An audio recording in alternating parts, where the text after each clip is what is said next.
लाली पालंग सतरंगिया तकिएवा रामा सोवाई गाठी जोर जी। लाली पालंग सतरंगिया तकिएवा रामा सोवाई गाठ जोर जी। पलंग चढ़ली सीता बेनिया डोलावे नैनन ढूरलयास जी। पलंग चढ़ल सीता बेनिया डोलावे नैनन ढूरइयास जी। कि तू है सीता हो मैया सुधियाई कि भय काले ऊना के जून जी। कि मोरी सीता हो मैया सुधियाई कि भय काले ऊना की जून जी। नाही मोरे प्रभु हो मैया सुधियाई नाही काले उनक भाई जून हो। कि मोरे प्रभु हो मैया सुधियाई नाही काले उनक जून जी। तोहरी नी मैया प्रभु भैया गरियाई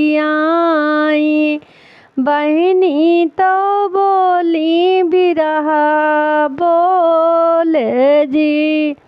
कि मोरे प्रभु तोरी मैया भैया गरियाई बहिनी नहीं बोली बिरहा बोल जी। जेठा देवरवा स्वामी घर से निकारें यही बारे ढूरइलयास जी।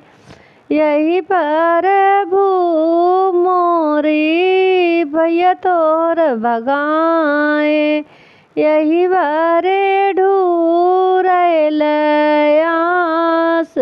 जी। मैया का सीता भेजबे खड़ी धूपा हरिया बहिनी का पाठौबे उनके ससुराल जी। छोट लहुरा देवरवा सीता अलग काई देबे दुनो जाने रहा बया केल जी। मैया का सीता दोपहरिया माँ भेजबे बहिनी का भेजबे ससुरार जी। लहुरा देवरवा सीता अलगे काई देबे दुनो जाने रहा बया केल जी। मैया का प्रभु हो आई बूढ़ापवा बहिनी तो पाड़ेरिया के कागजी। मैया का प्रभु जी हो आवई बूढ़ा पा बहिनी बाणेरिया के काग हो। भैया तो आहे प्रभु दहिनी भुजवा कैसन बाट भाई बुधिया तो हार जी।